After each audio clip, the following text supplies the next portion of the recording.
وما آتاكم الرسول فخذوه وما نهاكم عنه فانتهوا صدق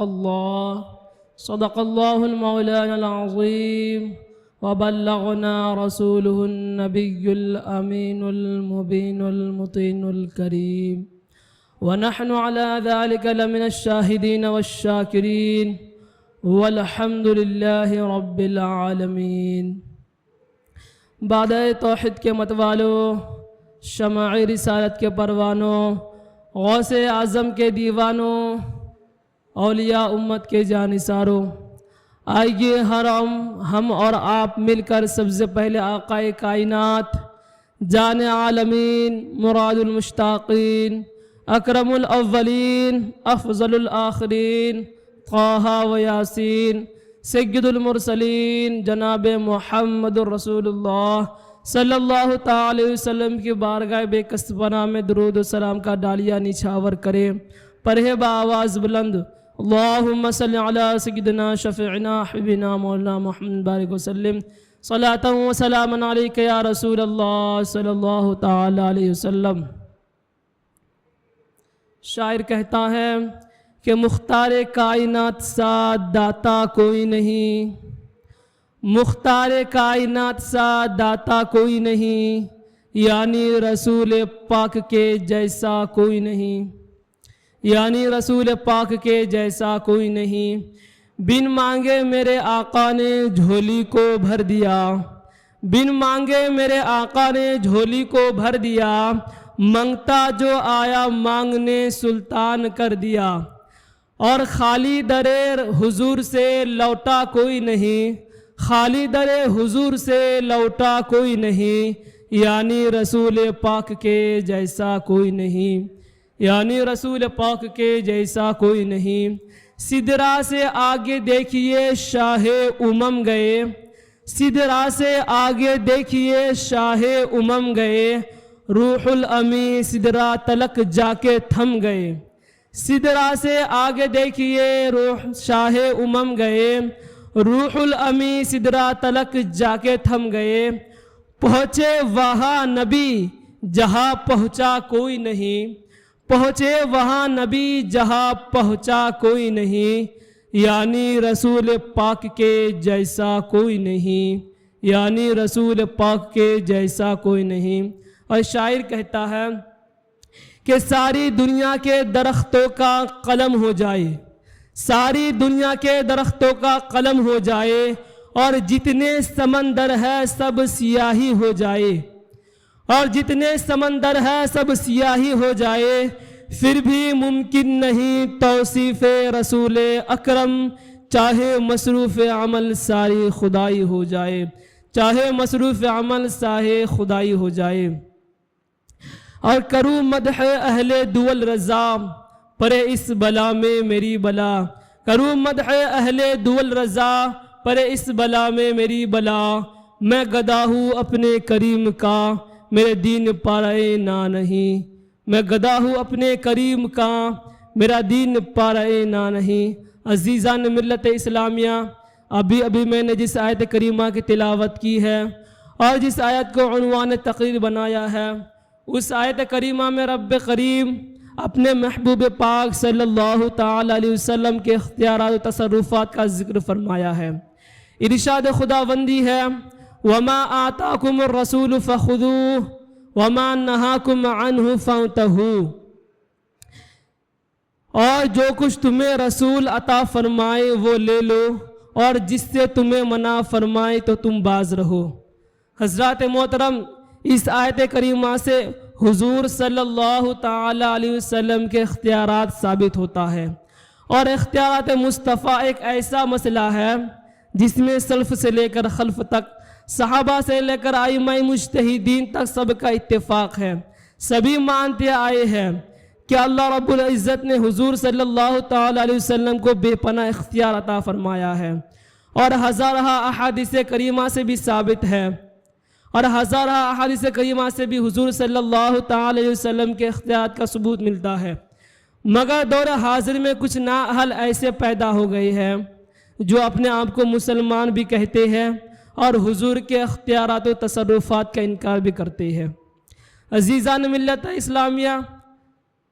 رب تبارک و تعالیٰ نے اپنے مقدس کلام قرآن مجید میں مختلف صورتوں میں حضور صلی اللہ تعالیٰ علیہ وسلم کے اختیارات کا ذکر فرمایا۔ کہیں فرمایا وَيُحِلُّ لَهُمُ الطَّيِّبَاتُ وَيُحِرُّ عَلَيْهِمُ الْخَبَائِثَ، تو کہیں فرمایا فَلَا وَرَبِّكَ لَا يُؤْمِنُونَ حَتَّى يُحَكِّمُوكَ فِي مَا شَجَرَ بَيْنَهُمْ، تو کہیں فرمایا إِنَّا أَنزَلْنَا إِلَيْكَ الْكِتَابَ بِالْحَقِّ لِتَحْكُمَ بَيْنَ النَّاسِ بِمَا أَرَاكَ اللَّهُ، تو کہیں فرمایا وَمَا آتَاكُمُ الرَّسُولُ فَخُذُوهُ وَمَا نَهَاكُمْ عَنْهُ فَانْتَهُوا۔ حضرات، اختیارات مصطفیٰ کا ذکر علماء اسلام نے کیا، اختیار مصطفیٰ کا ذکر اولیاء اکرام نے کیا، اختیار مصطفیٰ کا ذکر غوث و خواجہ نے کیا، اختیار مصطفیٰ کا ذکر تابعین اکرام نے کیا، اختیار مصطفیٰ کا ذکر صحابہ اکرام نے کیا، اختیار مصطفیٰ کا ذکر خلفائے راشدین نے کیا، اختیار مصطفیٰ کا ذکر انبیاء اکرام نے کیا، اختیار مصطفیٰ کا ذکر تمام فرشتوں نے کیا، بلکہ اختیار مصطفیٰ کا ذکر خود خدائے تعالیٰ نے کیا۔ حضرت آئیے میں آپ کو ایک حدیث پاک کی روشنی میں اختیارات مصطفیٰ کا ثبوت دیتا ہوں۔ آئیے، حضرت انس رضی اللہ تعالیٰ عنہ فرماتے ہیں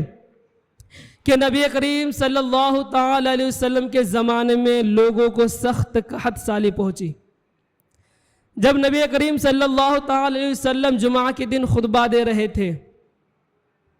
تو ایک دیہاتی کھڑا ہوا اور عرض کیا یا رسول اللہ صلی اللہ تعالیٰ علیہ وسلم، مال برباد ہو گیا، بچے بھوکے ہو گئے، یا رسول اللہ آپ اللہ تعالیٰ سے دعا کیجئے۔ تو صحابہ فرماتے ہیں کہ ہم آسمان میں بادل نہیں دیکھتے تھے،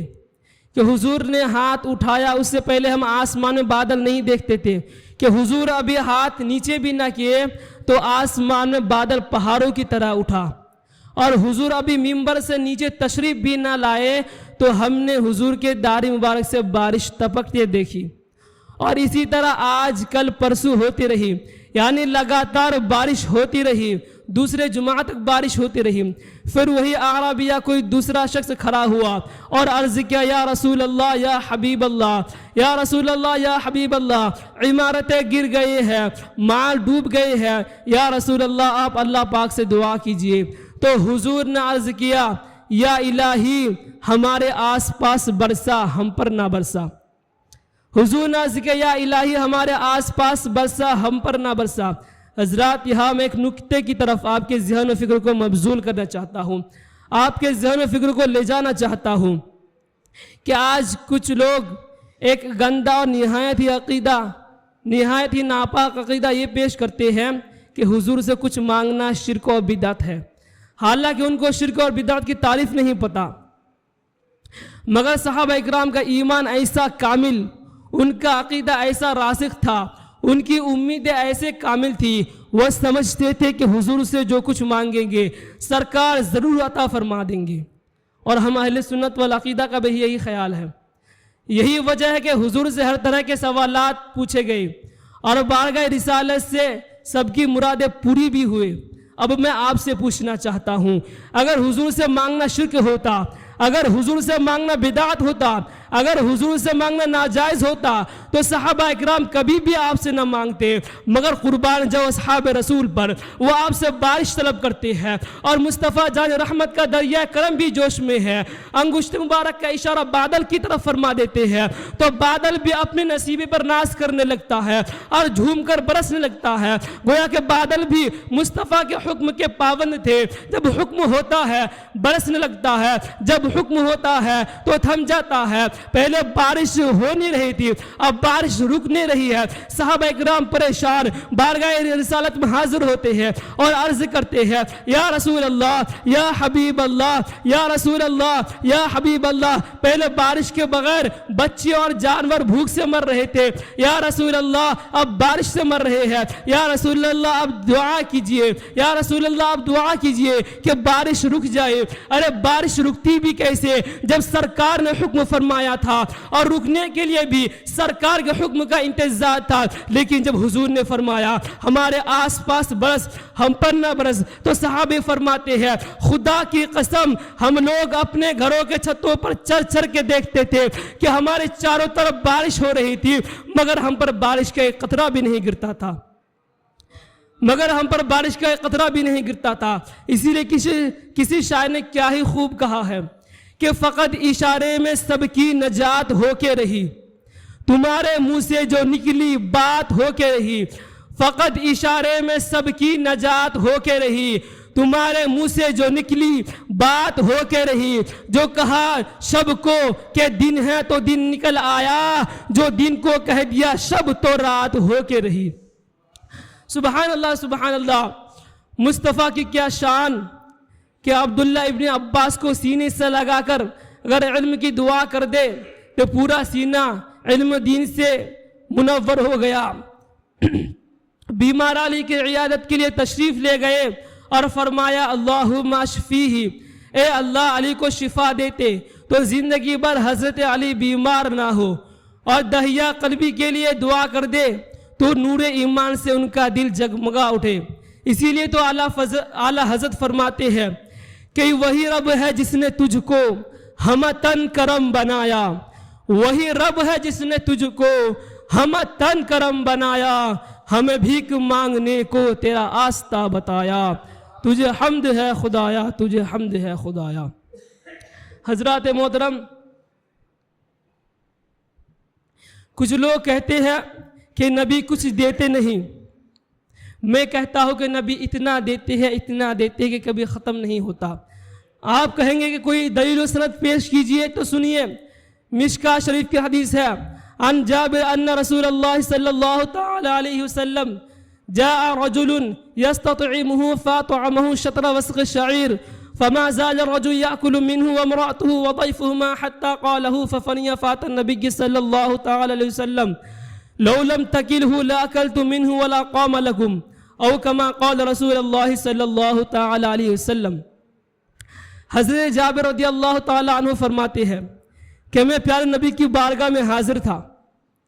ایک شخص روتا ہوا آیا اور آ کر عرض کرنے لگا یا رسول اللہ، یا حبیب اللہ، عزت ملتی ہے آپ کی چوکھٹ سے، دولت ملتی ہے آپ کی چوکھٹ سے،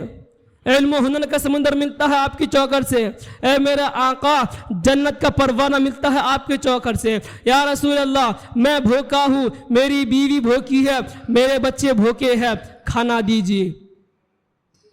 تو پیارے نبی نے تھوڑا سا جو دے دیا اور ارشاد فرمایا کہ لے جاؤ اپنے گھر، اپنی بیوی سے کہنا کہ اس کی روٹی بنا کر وہ بھی کھائے گی، تم بھی کھانا، اپنے بچوں کو بھی کھلانا، اور غریبوں، فقیروں، مسکینوں، مفلسوں، خلاشوں، محتاجوں، مزدوروں کو بھی دینا، اور اللہ کے راہ میں صدقہ بھی کر دینا۔ سبحان اللہ سبحان اللہ، شان آقا دیکھو، آقا کی نوازش دیکھو، آقا کا کرم دیکھو، آقا کے جود و نوال دیکھو، آقا کی رحمت دیکھو، چشم عنایت دیکھو، اب آقا کے دست مبارک کا معجزہ دیکھو۔ صحابی فرماتے ہیں کہ جو لے کر میں اپنے گھر آ گیا، اب اتنی برکت ہو گئی، اتنی برکت ہو گئی جو میں کہ اس کی روٹی بنا کر میری بیوی بھی کھاتی تھی، میرے بچے بھی کھاتے تھے، میں بھی کھاتا تھا، میرے بیوی کے مائکے سے آنے والے مہمان بھی کھاتے تھے، میرے پڑوسی بھی کھاتے تھے، اور میں اللہ کے راہ میں صدقہ بھی کرتا تھا، لیکن جو میں کمی نہیں ہوتی تھی، اب صحابی ایک دن جو کو ناپ لیا، وزن کر لیا، پیمائش کر لی، جو کی برکت اسی دن چلی گئی۔ صحابی روتے ہوئے پیارے نبی کی بارگاہ میں حاضر آیا اور عرض کرنے لگا یا رسول اللہ، یا حبیب اللہ، میری ماں میرے باپ آپ کے قدموں پہ قربان، یا رسول اللہ جو آپ نے عطا فرمائے تھے ہم ایک زمانے سے اسے استعمال کر رہے تھے، لیکن یا رسول اللہ آج میں نے جو کو ناپ لیا ہے، جو کی برکت چلی گئی، گھر سے رحمت چلی گئی، یا رسول اللہ میں نے جو کو ناپ لیا ہے، وزن کر لیا ہے، پیمائش کر لی ہے۔ میرے مسلمان بھائیوں، پیارے نبی کے جملہ تقدیر دل پر لکھ لو۔ پیارے نبی نے فرمایا کہ لو لم تکلہ لاکلت منہ ولا قام لکم، اس کا مفہوم یہ ہے، اس جملے کا مفہوم یہ ہے، ناپنے کا مطلب یہ ہے کہ تمہارا توکل ختم ہو گیا، تمہارا بھروسہ اٹھ گیا۔ اگر تم نہ ناپتے تو قیامت تک نسلاً بعد نسلین تیری اولاد کھاتی رہتی اور جو میں کمی نہیں ہوتی۔ میرے مسلمان بھائیوں، اگر کوئی بکواس کرے کہ نبی کچھ دیتے نہیں تو جواب دینا کہ میرے کریم سے گر قطرہ کسی نے مانگا، میرے کریم سے گر قطرہ کسی نے مانگا، دریا بہا دیے ہیں، دربے بہا دیے ہیں۔ اور ایک جملہ لے لو کہ نبی کا دیا ہوا سامان اگر صحابی ناپ لے تو سامان ختم ہو جاتا ہے، اور اللہ کا دیا ہوا نبی کا علم غیب اگر کوئی ناپ لے تو ناپنے والے کا ایمان ختم ہو جاتا ہے۔ دولت پسند ہے نہ خزینہ پسند ہے، دولت پسند ہے نہ خزینہ پسند ہے، مجھ کو غبار راہ مدینہ پسند ہے، اور لالوں میں ہے پسند مجھے آمنہ کا لال، شہروں میں مجھے شہر مدینہ پسند ہے۔ حضرات محترم، یہیں تک میں اپنے تقریر کو ختم کرتا ہوں۔ میرے بولنے اور آپ لوگوں کے سننے میں اگر کسی قسم میں غلطی ہو تو رب تبارک و تعالیٰ کی بارگاہ میں دعا ہے کہ معاف عطا فرمائے۔ وما علینا الا البلاغ۔ السلام علیکم ورحمۃ اللہ وبرکاتہ۔ جو حضرات سنت نہیں پڑھی وہ سنت پڑھ لیں۔